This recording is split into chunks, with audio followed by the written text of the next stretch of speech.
Hello Internet, and welcome to a new tutorial. 2024 is here and I just can't help myself but notice how many Psytrance artists are sounding the same. Now, there's no shame in that, but imagine this. 8 hours on the main stage of the same leads. Things will get boring, right? So that's why, to kick off 2024, I've gathered for you my best 3 sound design tips and tricks that will help you push your sounds to a whole new level and create a unique psychedelic jungle out of any patch. Sounds great, right? Let's just jump to the desk and see what this tutorial is all about. Tip number 1, creating glitches with comp filters.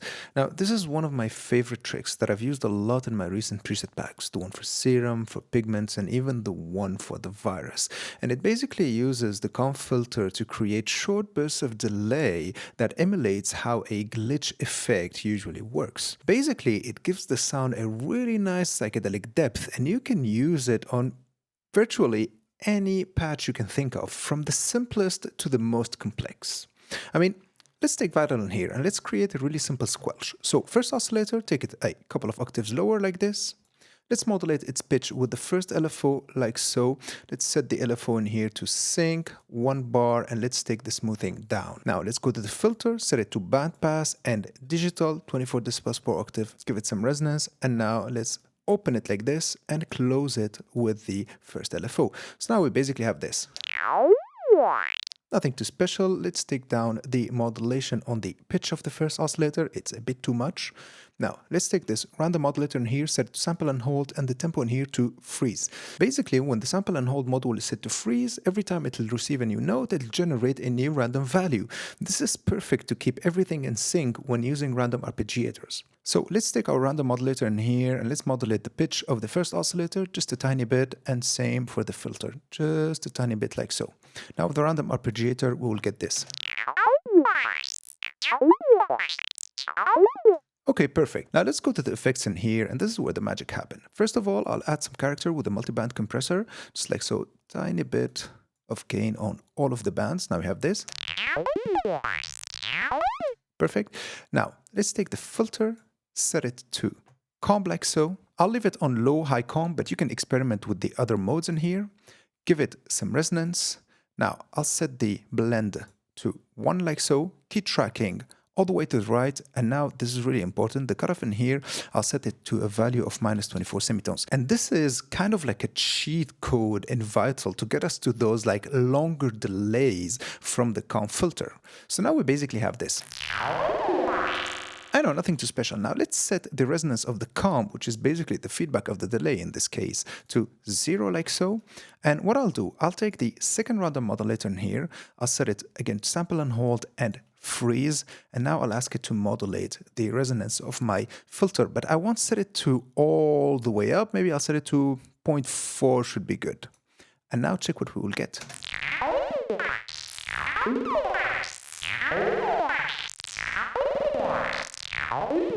See, it gave it those really fast bursts of delay, creating kind of like a glitchy feeling.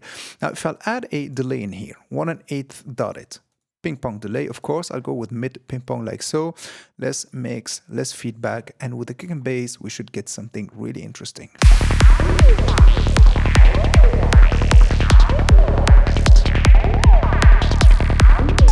Now, that's some nasty psychedelic business going on. But what's happening right now is that there's almost always these glitches happening because, you know, the sample and hold is always creating random values and pushing that resonance, basically the feedback of the comp in this case.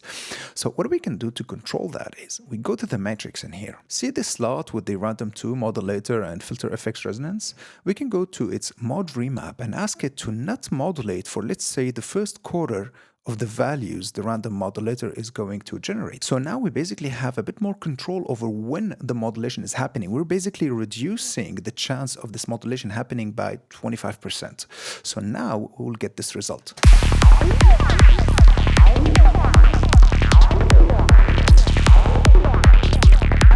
See, we have less modulation going on. It's like we set like a knob of probability to 25%. And we can also push it to maybe, let's say, probability of 50%, just like so. And we can maybe change the remap curve to something like this if we want to amplify those modulations. So we'll get this.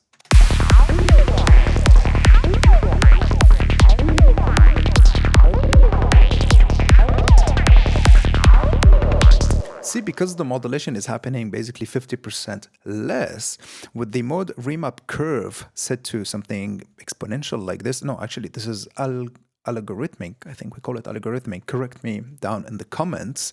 We're ensuring that when the modulation is happening, it's almost at its fullest values. So we'll have a really nice contrast between when nothing is happening, basically it's complete zero, and when things are happening, we have like almost full modulation, like full power right away. Trick number 2, melting time with delays. This is one of my favorite tricks to create psychedelic textures, and it works pretty well on leads, pads, atmosphere, pretty much anything but for the kick and bass, or maybe it does work on the kick and bass. I don't know. Try it out and tell me down in the comments. But basically, we'll do it in Pigments, but you can do it in any other synthesizer that has a delay, and you can control the timing of the delay. So we have this patch from my last preset bank for Pigments called Atmosphere Wind Chimes. It sounds like this.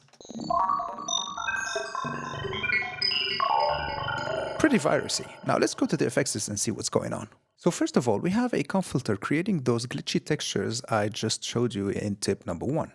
Now, what we will do, we'll take this delay off. Now, I'll just set it to FXB and I'll turn off FXB. Let's go back to FXA. Let's load a delay, just like so. And we will set the delay basically to time or milliseconds, depending on the synthesizer you're using. Let's set the timing to something small, maybe 40 milliseconds, like so. Give it some feedback. Let's set the dry and wet to something like this. Now we have this. Okay, nothing too special, but the whole trick lies in modulating the timing, like so. Check this out.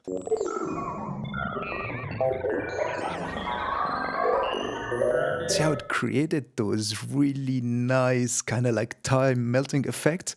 And to do this modulation, what we will do, we'll take the second LFO, we'll set it to modulate the time, just like so. Let's set it to triangle, unipolar. I'll set the phase to 270 degrees, just like so. So the modulation will always start from 0. Let's set the rate to 2 bars, should be good. And the retriggering to free running. Now we have this.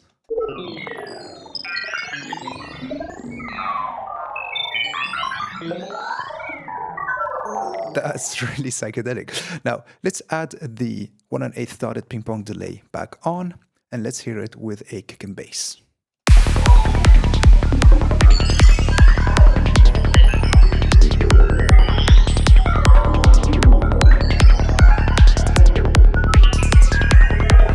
Wow. Now, just picture what you can achieve if you record a long sample of this patch and you're just playing with the play me knob and maybe adding more modulation to the timing of the delay, and then you take that sample, pitch it, add some glitch effects to it.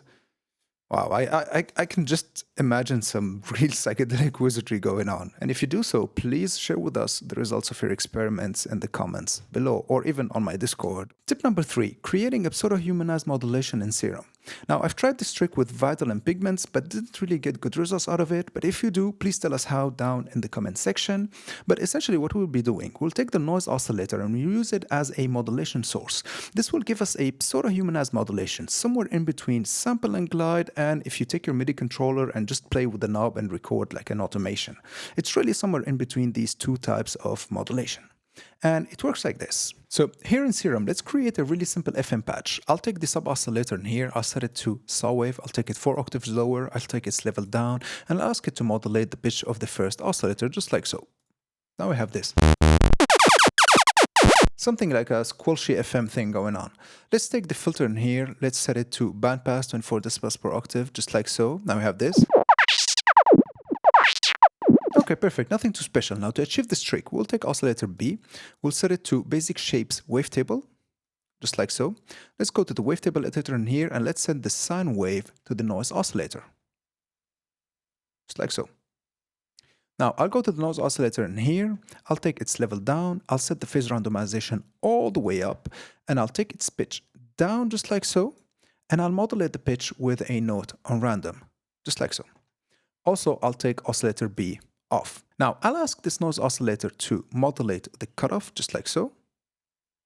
And I'll go to the modulation matrix, set the modulation from the note on random to noise pitch to something really small like this, and the modulation from the nose oscillator to the filter cutoff to somewhere right in here. So now, every time we play a new note, two things will happen. First of all, the phase of the nose oscillator will change, emulating how we're going fast on the modulation knob, basically changing its position.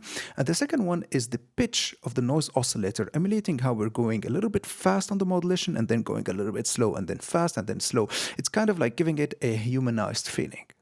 Now, when we will play Serum, we will basically get this. See, it's really somewhere in between sample and glide and modulating the cutoff with your MIDI controller. Now, if we go to the effects in here, give it a 1 1/8 dotted ping pong delay and some kick and bass, we'll get this.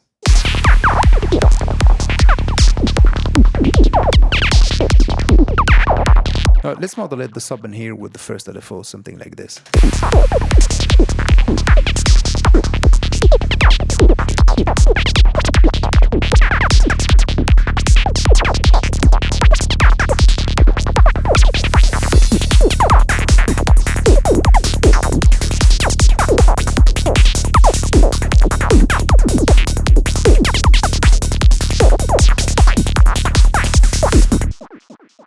These were my 3 sound design tips and tricks to kick off 2024 with. If you like this content and want some more, don't forget to subscribe and leave a comment. And if you want to support the channel, check out my preset packs and masterclasses on my Gumroad, or consider becoming a Patreon. And with this is the end of this tutorial. I really hope you've liked it. I really hope you've learned something new. See you next time.